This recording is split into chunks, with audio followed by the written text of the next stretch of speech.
అందరికీ thank you అండి. ఈరోజు మనం సినిమా వాళ్ళ గురించి మాట్లాడుకుందాం.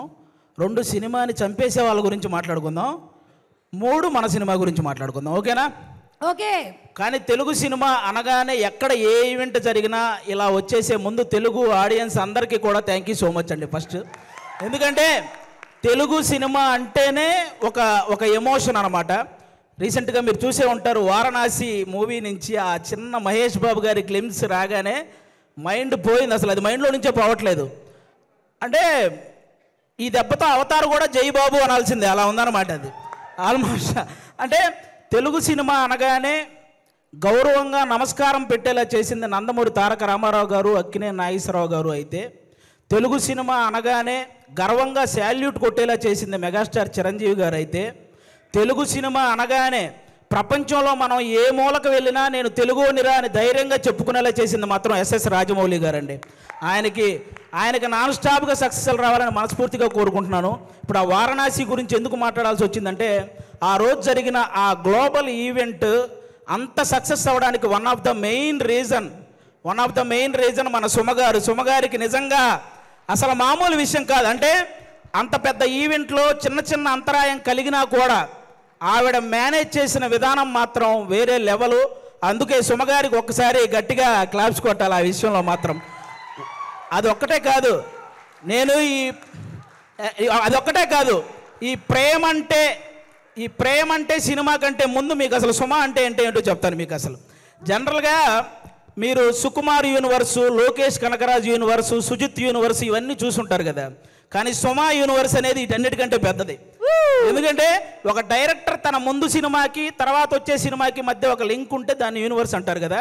కానీ ఏ ఇండస్ట్రీకి సంబంధించిన ఏ డైరెక్టర్ సినిమా తీసినా ఆ సినిమాకి సుమ గారి యాంకరింగ్కి మధ్య ఒక లింక్ ఉంటుంది, దాన్నే సుమ యూనివర్స్ అంటారు. అందుకే ఆ యూనివర్సే అన్నిటికంటే పెద్దదనమాట. అసలు సుమ అనే పేరులోనే ఉంది. ఎస్ అంటే సక్సెస్ఫుల్గా, యూ అంటే అల్టిమేట్గా, ఎం అంటే మీనింగ్ఫుల్గా, ఏ అంటే యాంకరింగ్ చేసేదే మన సుమ గారు. మామూలు విషయం కాదు. అంటే జనరల్గా ఒక తెలుగువాడిగా పుట్టి ఎక్కడో కేరళలో ఉన్న వాళ్ళ చేత మనవాడరా అనిపించుకున్న అల్లు అర్జున్ గారు ఎంత గ్రేటో, ఒక కేరళ అమ్మాయిగా పుట్టి తెలుగు వాళ్ళందరి చేత మన అమ్మాయిరా అనిపించుకున్న సుమగారు కూడా అంతే గ్రేట్ అబ్బా. అంటే తను ఒక కూతురుగా వాళ్ళ అమ్మను బాగా చూసుకుంటూ, ఒక భార్యగా తన భర్తను బాగా చూసుకుంటూ, అలాగే ఒక తల్లిగా తన కొడుకు కూతుర్ని బాగా చూసుకుంటూ, ఒక యాంకర్గా ఇంతమందిని ఎంటర్టైన్ చేస్తూ బాగా చూసుకుంటుందంటే అది మామూలు విషయం కాదు. అందుకే ఆవిడకి నేను అంత పెద్ద ఫ్యాన్ అనమాట. నేను సుమగారికి, నేను సినిమాల్లో మీ అందరికీ తెలుసు పవన్ కళ్యాణ్ గారి ఫ్యాన్ అని, కానీ టీవీలో నాకు బాగా ఇష్టమైన యాంకర్ సుమగారు. నేను ఆవిడకి ఫ్యాన్, నేను అందుకు ఫ్యాన్ అనమాట.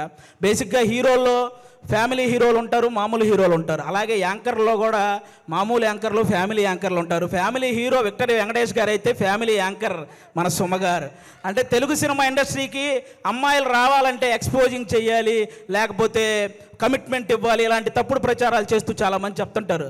కానీ టాలెంట్ ఉంటే అవేం చెయ్యక్కర్లేదు అని నిరూపించినటువంటి మహిళ మన సుమగారు. అంటే మెగాస్టార్ చిరంజీవి గారిని చూసి ఎంతమంది అబ్బాయిలు అయితే ఇన్స్పిరేషన్గా తీసుకొని ఇండస్ట్రీకి వచ్చారో, అలా సుమగారిని ఇన్స్పిరేషన్గా తీసుకొని ఇండస్ట్రీకి వచ్చిన అమ్మాయిలు చాలామంది ఉన్నారు.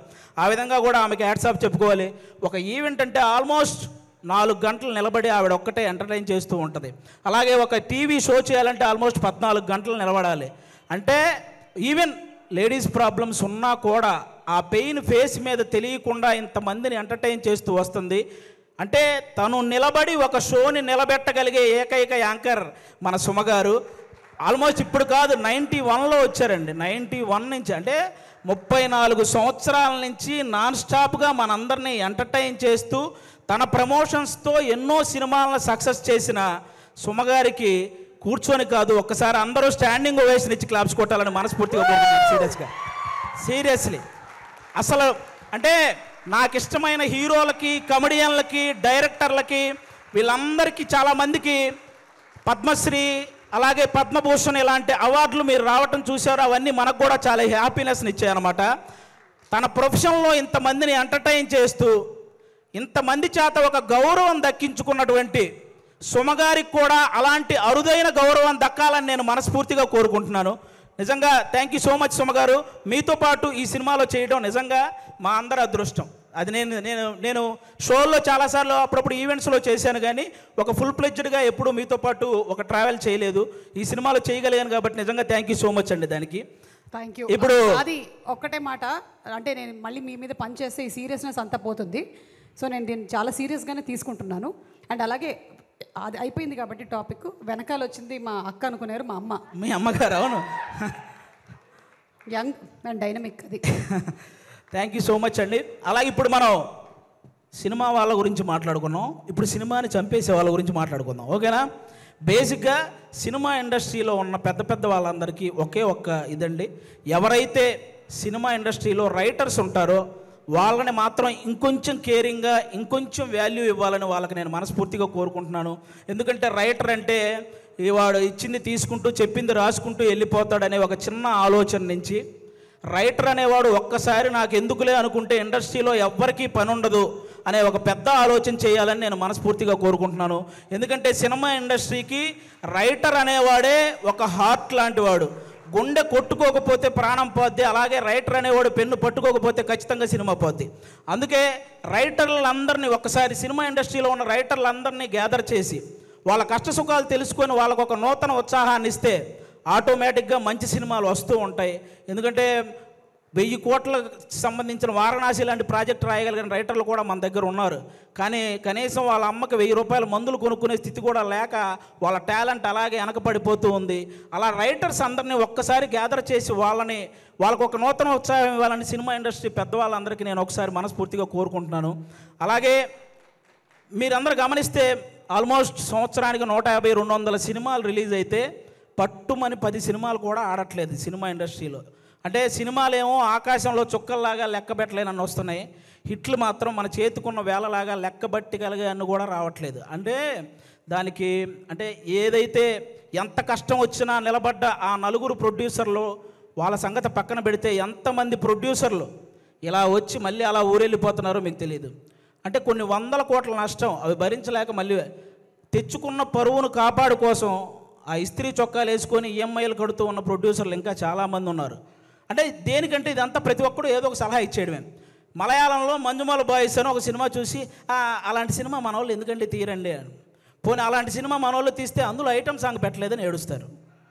పోనీ ఏదో ఫ్రెష్ కంటెంట్ ఉండాలి కదండి, ఫ్రెష్ కంటెంట్ కావాలి కదండి, ఫ్రెష్ కంటెంట్ తీసి రిలీజ్ చేస్తే రిలీజ్ రోజు ఫ్లాప్ చేసేసి రిలీజ్కి వచ్చి పాటలు పాడుతుంటారు. రూబా రూబా సదాశివ సన్యాసి ఇలా పాడేస్తుంటారు రిలీజులకు వచ్చి, రిలీజ్ రోజు మనకి అయ్యేం తెలియదు.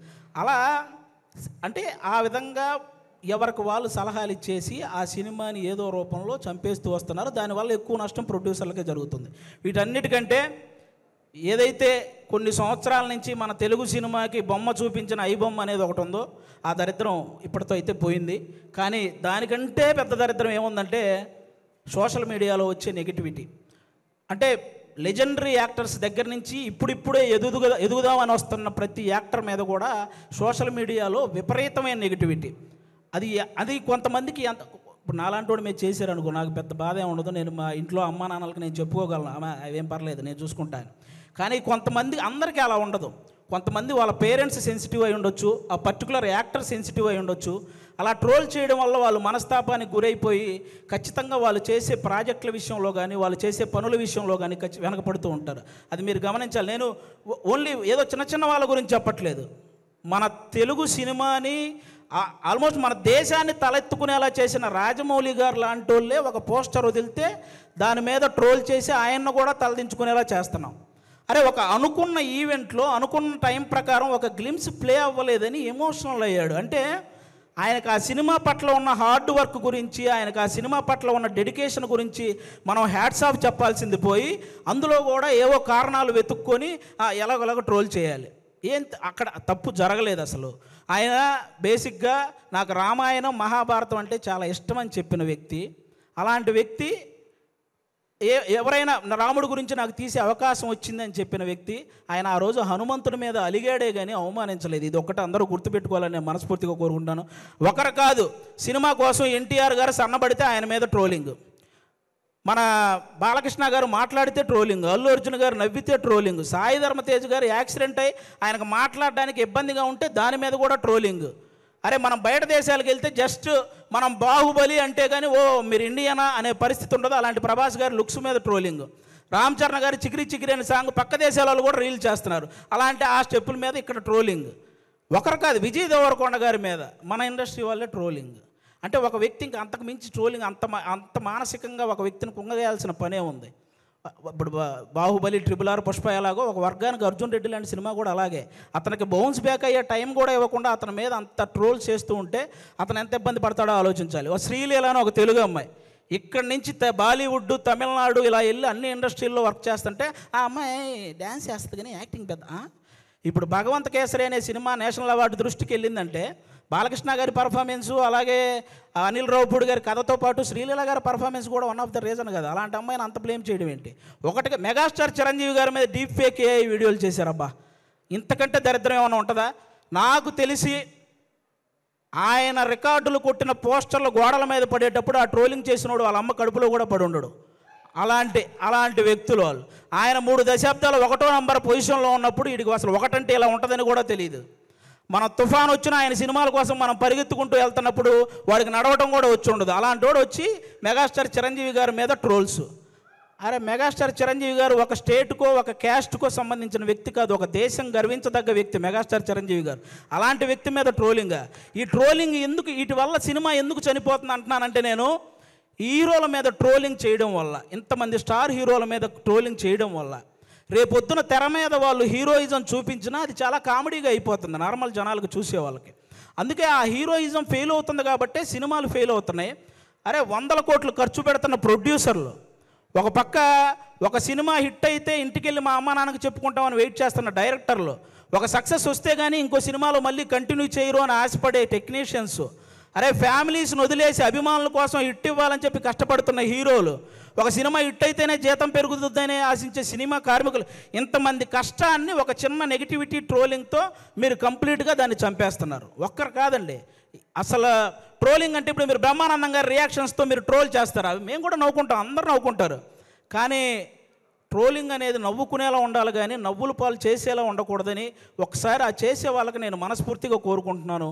అలా ఇంకెప్పుడూ కూడా ఇంతమంది లెజెండ్స్ ఎంతో సాధించి ఇక్కడ వరకు వచ్చారు, వాళ్ళని అంత ఈజీగా నెగిటివ్ చేసే ప్రయత్నం చేయకండి అని వన్స్ అగైన్ నేను మనస్ఫూర్తిగా కోరుకుంటున్నాను. అలాగే ఇప్పుడు వాళ్ళకి చెప్పేశాను కాబట్టి చాలు. అలాగే కొంతమంది ఇంకా రివ్యూవర్స్ ఉన్నారు, వాళ్ళకు కూడా కొంచెం చూసుకొని చెయ్యాలని వాళ్ళకి మనస్ఫూర్తిగా కోరుకుంటున్నాను. చాలామంది మంచి రివ్యూవర్స్ ఉన్నారు, సినిమా గురించి చాలా బాగా చెప్తారు, సినిమా గురించి బాగా చెప్పి ఈ సినిమా నచ్చితే మంచి హైప్ ఇస్తారు, నచ్చకపోతే ఇందులో ఈ నచ్చిన విషయాల కోసం మీరు వెళ్ళొచ్చు అని చెప్తారు. అలా చెప్తే చాలా బాగుంటుంది. అంతేగాని సినిమా మీద వెటకారం చేస్తూ రివ్యూలు ఇస్తుంటారు. వాళ్ళకి అర్థం కాని విషయం ఏంటంటే ప్రొడ్యూసర్లు ఎంత నష్టపోతున్నారో ఒకసారి ఆలోచించాలని మనస్ఫూర్తిగా కోరుకుంటున్నాను. ఇక మా ప్రేమంటే సినిమాలో, ముఖ్యంగా మా ప్రేమంటే సినిమాలో మా ప్రియదర్శి బ్రదర్ ఇందాక నాగ చైతన్య గారు చెప్పినట్టే వర్స్టైల్ యాక్టర్, అసలు మామూలుగా కాదు. అతను ఏ సినిమా పట్టుకుంటే ఆ సినిమా లక్కీ అన్నట్టు మారిపోయింది. బలగం చూసినప్పుడు కానీ, అతను కోర్టు సినిమా చూసినప్పుడు కానీ, మల్లేశం చూసినప్పుడు కానీ, సారంగపాణి జాతకం సినిమా చూసినప్పుడు కానీ అతని పర్ఫార్మెన్స్ ఎప్పటికప్పుడు వేరియేషన్స్ చూయించుకుంటూ వస్తూ, అంటే చాలామంది ప్రొడ్యూసర్లకి ప్రియదర్శి ఇలాంటి వాడితో సినిమా తీస్తే మనం తక్కువ బడ్జెట్ పెట్టుకోవచ్చు, ఎక్కువ లాభాలు పొందొచ్చు అనే ఫీలింగ్ అతని మీద ఉంది. కాబట్టి అలాంటి ప్రియదర్శి గారు, మన ఆనంది గారు ఇక్కడ చెన్నై, తమిళ్లో రెండిట్లో కూడా ఆవిడ చాలా పాపులారిటీ సాధించిన అమ్మాయి, మన తెలుగు అమ్మాయి. చాలా ముచ్చటగా ఉంటుంది చూడడానికి. ఆనంది గారు ఎక్కడ పర్ఫామ్ చేసినా, ఏ సీన్ చేస్తున్నా అలా చూస్తుండిపోవాలనిపిస్తుంది. మన ఆనందిని, ప్రియదర్శిని హీరోయిన్లు అనడం కంటే కూడా వాళ్ళిద్దరిని పర్ఫార్మర్లు అనడం అనేది నాకు అది చాలా బాగుంటుంది అనిపిస్తుంది. ఎందుకంటే అంత బాగా పర్ఫామ్ చేస్తారు. వాళ్ళిద్దరికీ కూడా థ్యాంక్ యూ సో మచ్. మా నవనీత్ బ్రదర్ డెబ్యూ డైరెక్టర్, మీరందరూ ఆ నవనీత్ బ్రదర్ని ఎంకరేజ్ చేయాలి. ఒక డెబ్యూ డైరెక్టర్కి ఎన్నో కళలు ఉంటాయి, ఆ కళల్ని మీరు సాకారం చేయాలని ప్రేక్షకులందరినీ మనస్ఫూర్తిగా కోరుకుంటున్నాను. ఈ నవంబర్ 21న థియేటర్లోకి అందరూ వెళ్ళి మా ప్రేమంటే సినిమా చూసి ఎంజాయ్ చేయాలని వన్స్ అగైన్ అందరికీ థ్యాంక్ యూ సో మచ్. ప్రేక్షకులందరూ థ్యాంక్ యూ. పిలుస్తా నేను. ఆవిడ ఆవేశపడుతున్నారు, అంటే టైం అయిపోయింది అందుకని. అర్థమైంది. థ్యాంక్ యూ సో మచ్ అండి. Thank you so much Aadi గారు. హిట్ టీవీ యాప్, ఇందులో short news, live news, entertainment shows, movies, digital magazines తో పాటు మీ జిల్లా వార్తలను కూడా ఫ్రీగా చూడొచ్చు. ఇంకెందుకు ఆలస్యం, వెంటనే హిట్ టీవీ యాప్ ని డౌన్లోడ్ చేసుకుని ఫ్రీగా ఎంటర్టైన్మెంట్ పొందండి. Hit TV app. Hit TV app. Please download Hit TV app. Hit TV app ని ఫ్రీగా డౌన్లోడ్ చేసుకొని ఎంజాయ్ చేయండి. మీకు నచ్చిన ఎంటర్టైన్మెంట్ కోసం హిట్ టీవీ యాప్ ని ఫ్రీగా డౌన్లోడ్ చేసుకుని ఎంజాయ్ చేయండి. హిట్ టీవీ యాప్ ని డౌన్లోడ్ చేసుకుని ఆస్వాదించండి, ఆశీర్వదించండి. ఇంతమంది సెలబ్రిటీలు హిట్ టీవీ యాప్ ని డౌన్లోడ్ చేసుకోండి అని చెప్తున్నారంటే ఎంత మంచి యాప్ ఆలోచించండి. అమెరికా అమెరికా అమెరికా అమెరికాలో చదవాలనుకునే వాళ్ళకి విశ్వసనీయమైన పేరు మన శౌర్య కన్సల్టెన్సీ. UK లో 1 year masters, UK లో 1 year masters, 2 years work permit up to 5 years visa. Contact Shaurya Consultancy. Contact 89851 89851.